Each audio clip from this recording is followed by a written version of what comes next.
So, eto na nga mga sangkay. Si Baste Duterte ay pinahiya po ni General Torre. Paano nangyari mga sangkay?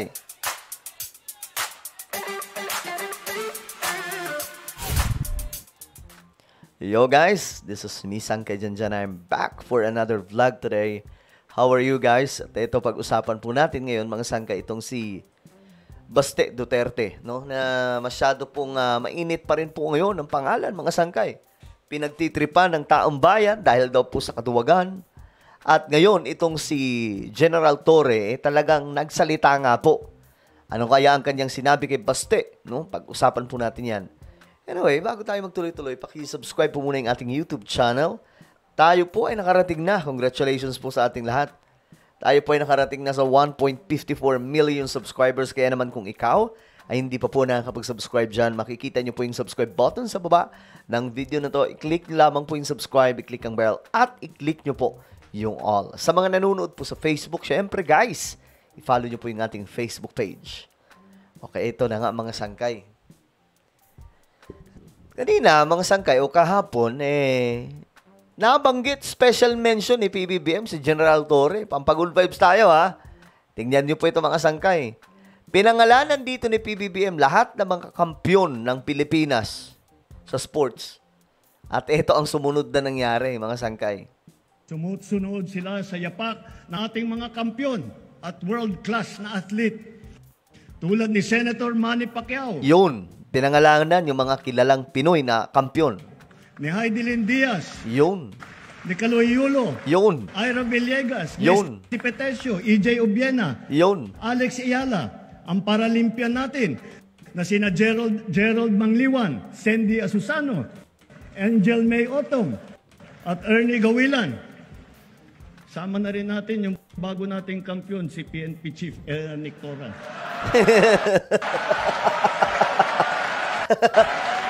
Nagulat si General Torre.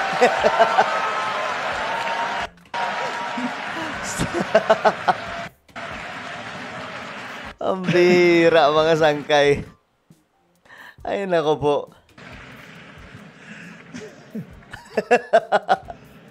Grabe yung tawa ni BBM eh. Okay guys, let's move on guys.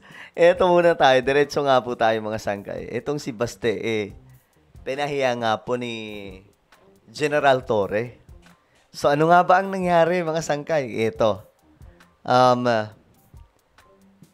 Kasi naghahamon po itong si Baste. Walang tigil sa paghahamon, di naman sumisipot. Ngayon mga sangkay, ito yung sinabi ni Torre. Hindi man sumipot sa boxing match nila ni PNP Chief Nicolas Torre nitong linggo, game pa rin daw sa suntukan si acting Davao City Mayor Baste Duterte. Suntukan pa rin kahit hindi pumunta, no? Iba din talaga yung lakas ng loob nitong si Baste. No? Nakikipagsuntukan kahit hindi kayang humarap kay General Torre.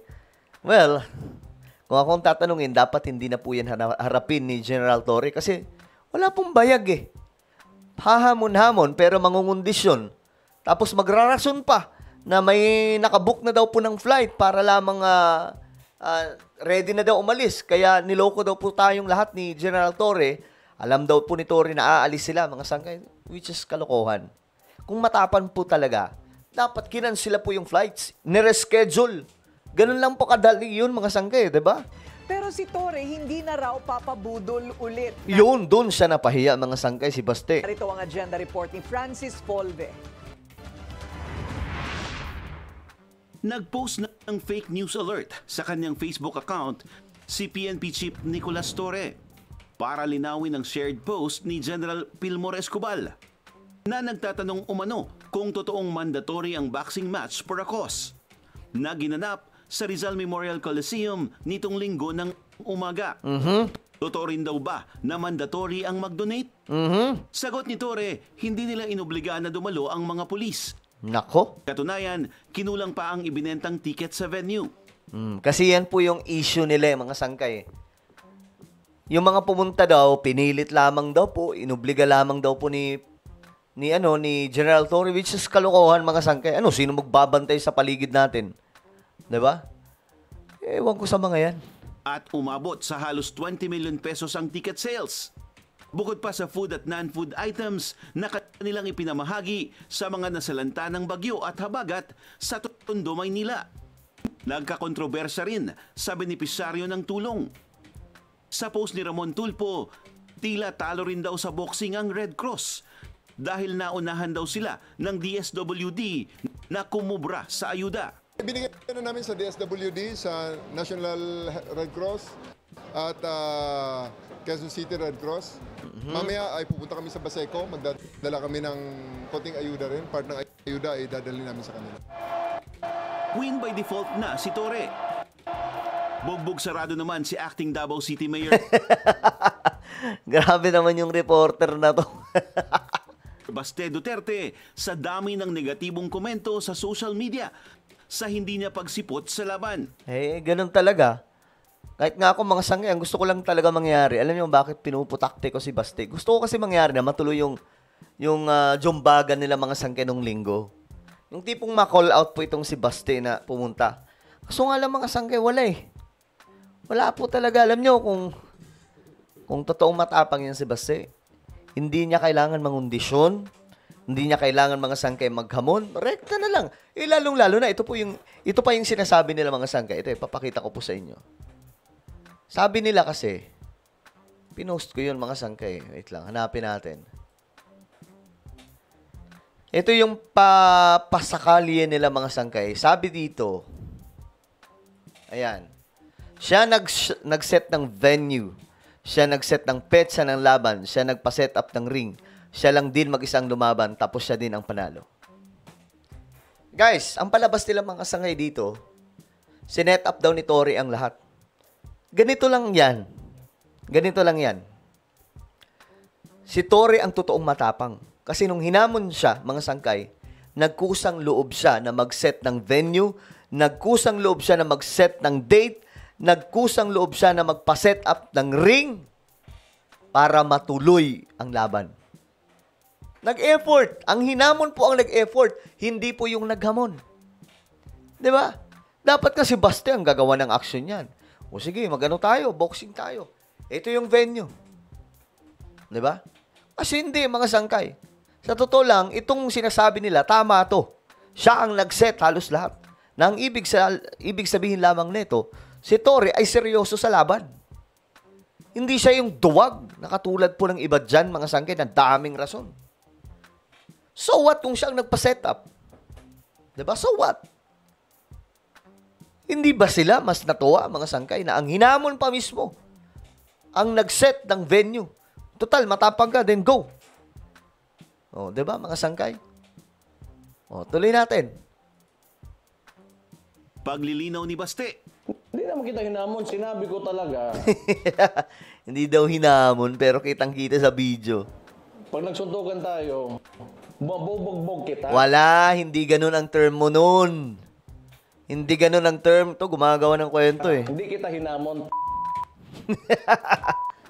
Mayabang, no? Mayabang. Malayong-malayo to kay Tatay Digong. Malayong-malayo kay Tatay Digong. You're just a journalist that asked you. Hindi naman pwede one-sided. Hindi ba? Ano to eh? Both sides. This is entertainment, you know? Pero bukod sa kondisyon na hair follicle drug test ni PBBM at mga opisyal ng pamahalaan, Grabe yung kondisyon niya. Yung kondisyon niya, mga sangkay, sobrang hindi ko ma-imagine kung mangyayari yan. Malabo mangyayari yan. Kailangan po ng ano yan eh, constitutional reform to do that. Bakit? Mga sangkay, hindi po pwedeng mag-utos si PBBM. Na kayo, magano kayo, magpa-test kayo. Walang ganun. Malabo yun. Maliban na lamang kung ayusin ang constitution, nilalagay po doon. Okay, lahat ng officials kailangan nang mag-take ng test para magkaalaman. Doon lang po yan mangyayari. Hindi po pwede mga sangkay na sasabihin lang ni BBM, kayo, magano kayo dyan, magpa-test kayo. Hindi po pwede yun. pwede naman daw siya ng ibang araw ng walang gloves at walang media. Yan na naman. Masyado na naman pong alam mo yung pakulo niya, mga sangkay? Yung kalokohan niya? Pwede naman, alam niyo yung sobrang yabang niya, alam niyang imposibleng gawin yan, mga sangkay. Wala daw pong media. Walang gloves. Bakit? Bakit walang media? Walang camera? Takot ka ba na malamog ka ni Torre? Ha? Ayaw mo nun? Kung totoong ganito lang yan, kung totoong matapang ka, boy, hindi ka na magdadalawang isip pa na pumunta doon sa venue nung linggo. Sasabihin, nakabook na. Then, cancel. Kaya lang kasimple, kung matapang ka, i-cancel. Kung matapang ka, then, i-reschedule mo yung lakad mo para lang papatunayan na matapang ka. Diba? Tuesday, Wednesday, or any other day. Kasi may oras ka pa para mag-ensayo. Yung tipong siyang naghamon, siya pang nag-set ng siya pang nag-request. Wala. Mahina to. Kasi medyo yung pagsuntok mo, Ayan na. Alam na. Nung tiningnan ko nga yung mga practice nila, Torre versus dito, sobrang bilis ni General Torre sa 55 years old kumpara po dito na mas bata pa. Bata pa po yan si Baste. Pero mga sangkay, malayong-malayo yung mga job, yung mga tirada ni Torre, yung atake ni Torre. Malayo. Ito mabigat eh. Mabigat yung kamay. I mean, hindi po siya mabilis, mga sangkay. Ano lang, parang may wader, ganun.